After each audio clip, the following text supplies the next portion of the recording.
ധർമ്മസ്ഥലയിലെ കൊലപാതക പരമ്പരകൾ അന്വേഷിക്കാൻ കർണാടക സർക്കാർ നിയമിച്ച SIT അഥവാ സ്പെഷ്യൽ ഇൻവെസ്റ്റിഗേഷൻ ടീം നിമിഷങ്ങൾക്കുള്ളിൽ ധർമ്മസ്ഥലയിലെത്തുകയാണ്. പ്രായപൂർത്തിയെ പോലും ആകാത്ത പെൺകുഞ്ഞുങ്ങളെയും സ്ത്രീകളെയും അതുപോലെ ഇതിനെതിര് നിന്നവരെയുമടക്കം നൂറുകണക്കിന് ആളുകളെ കൊന്ന് കുഴിച്ചിട്ടിരിക്കുന്ന ധർമ്മസ്ഥലയുടെ മണ്ണിൽ ഉഴുതുമറിക്കാൻ തന്നെയാണ് മുഖ്യമന്ത്രി സിദ്ധാരാമയ്യ അധികാരവും ധൈര്യവും നൽകി ധർമ്മസ്ഥലയിലേക്ക് ഈ ടീമിനെ അയക്കുന്നത്. DGP പ്രണവ് മൊഹന്ത് നേതൃത്വം നൽകുന്ന അന്വേഷണ സംഘത്തിൽ നിന്ന് സൗമ്യലത എന്ന IPS വനിതാ ഉദ്യോഗസ്ഥ പിന്മാറിയെങ്കിലും മറ്റുള്ളവർ പാറ പോലെ ഉറച്ചു നിൽക്കുകയാണ്. സൗത്ത് കന്നഡ ജില്ല അഥവാ മംഗലാപുരം പോലീസ് അധികാരിയുടെ സഹായത്തിന് പുറമെ ഉടുപ്പി, ചിക്കമംഗളൂരു, ഉത്തര കന്നഡ ജില്ലയിലെയും പ്രധാനപ്പെട്ട പോലീസ് ഉദ്യോഗസ്ഥരും വനിതാ പോലീസ് ഉദ്യോഗസ്ഥർ ഉൾപ്പെടെയുള്ളവരും ഈ സംഘത്തിൽ ഉണ്ട് എന്നാണ് അറിയുന്നത്. ബെൽത്തങ്ങാടി DYSP ഓഫീസിലെത്തി രജിസ്റ്റർ ചെയ്യപ്പെട്ട കേസുകൾ പരിശോധിക്കുകയായിരിക്കും ഇവർ ആദ്യം ചെയ്യുക. 450ഓളം കേസുകൾ ഫയൽ ചെയ്യപ്പെട്ടു എന്നാണ് ഏറ്റവും അവസാനം നമുക്ക് ലഭ്യമാകുന്ന വിവരം. ഓരോ കേസും പൊടി തപ്പിയെടുത്ത് പരിശോധിക്കുകയും മൊഴി രേഖപ്പെടുത്തിയ വ്യക്തിയുടെ ഭാഗത്തു നിന്നും സത്യം മനസ്സിലാക്കുകയും ചെയ്യുന്നതോടെ അതിൻ്റെ അസ്ഥിവാരം തോണ്ടിയെടുക്കാൻ തന്നെയാണ് സർക്കാരിന്റെ നിർദ്ദേശം. ധർമ്മസ്ഥലയിൽ നടന്നത് അധർമ്മമാണെന്ന് തെളിയുന്നതോടെ പിന്നിൽ പ്രവർത്തിച്ചവർ ഇനി എത്ര ഉന്നതരായാലും അതിനെ മാന്തിയെടുക്കാൻ തന്നെയാണ് കർണാടകത്തിലെ കോൺഗ്രസ് സർക്കാർ നൽകിയിരിക്കുന്ന നിർദ്ദേശം. അത് ഇപ്പോൾ BJPയിൽ കർണാടക സംസ്ഥാന BJPയിൽ വലിയ ഭയമുണ്ടാക്കിയിട്ടുണ്ട് എന്നുള്ളതാണ് പുറത്തു വരുന്നത്. അതായത് ക്ഷേത്രവുമായി ബന്ധപ്പെട്ടവർ ഇതുമായി ബന്ധമില്ല എന്ന് മുൻകൂട്ടി സ്ഥാപിക്കാൻ ശ്രമിക്കുന്ന കർണാടക BJPയുടെ പ്രതിപക്ഷ നേതാവ് R. അശോക് കേരളത്തെയും ഇതിനെപ്പറ്റി കുറ്റം പറയുകയാണ്.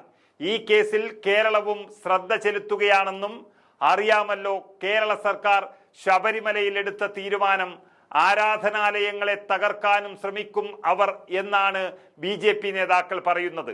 അത് ശരിക്കും വർഗീയപരമായി ഒരു അവ്യക്തത സൃഷ്ടിക്കാൻ വേണ്ടി തന്നെയാണ്. നമുക്കറിയാം, ഇത്രയും വലിയൊരു കൊലപാതക പരമ്പര തന്നെ ഈ രാജ്യത്തു നടന്നപ്പോൾ അതിൻ്റെ സത്യമറിയാൻ പിന്തുണ നൽകുന്നതിന് പകരം അവിടെയും വർഗീയ കാർഡിറക്കി ആരെ രക്ഷപ്പെടുത്താനാണ് ഈ BJP ശ്രമിക്കുന്നതെന്ന പ്രതിഷേധം ഈ രാജ്യത്ത് ധർമ്മസ്ഥലയുടെ മണ്ണിൽ വരെ ശക്തമായി വരികയാണ്. ഏതായാലും ഓരോ കൊലപാതകത്തിനും കണക്ക് പറയിപ്പിക്കാൻ തന്നെയാണ് കർണാടകത്തിലെ സർക്കാർ തീരുമാനിച്ചിരിക്കുന്നത്. ധർമ്മസ്ഥലയിലെ കൊലയാളികൾക്ക് കൂട്ടുനിൽക്കുന്നവരും അവർക്ക് സംരക്ഷണം ഒരുക്കുന്നവരും ഈ പറഞ്ഞവരുമല്ലാതെ കർണാടകയിലെയും രാജ്യത്തെയും കോടിക്കണക്കിന് ജനങ്ങളുടെ ആശങ്കയാണ് ഈ സർക്കാർ ഇതിലൂടെ തെളിയിക്കാൻ പോകുന്നത്. ഒരു വനിതാ ഉദ്യോഗസ്ഥ പോയത് ഇത്തരക്കാരുടെ ഭീഷണി കൊണ്ട് തന്നെയായിരിക്കാം.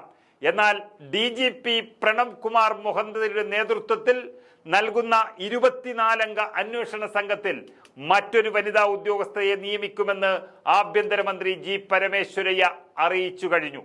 ബെൽത്തങ്ങാടിയിലെ IB ക്യാമ്പ് ഓഫീസാക്കിയാകും SIT 24 മണിക്കൂറും പ്രവർത്തിക്കുക.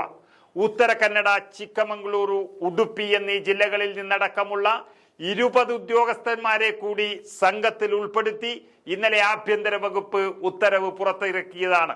വിപുലമായ അന്വേഷണം ഈ കേസിൽ ആവശ്യമാകുമെന്ന് കണ്ടാണ് ഈ അന്വേഷണ സംഘം കർണാടക സർക്കാർ വിപുലീകരിച്ചത്.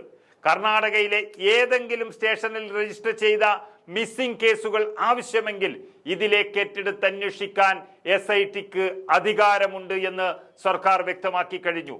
വെളിപ്പെടുത്തൽ നടത്തിയ മുൻ ശുചീകരണ തൊഴിലാളിയെ സാക്ഷിയായി കണക്കാക്കാനും തീരുമാനിച്ചിട്ടുണ്ട്.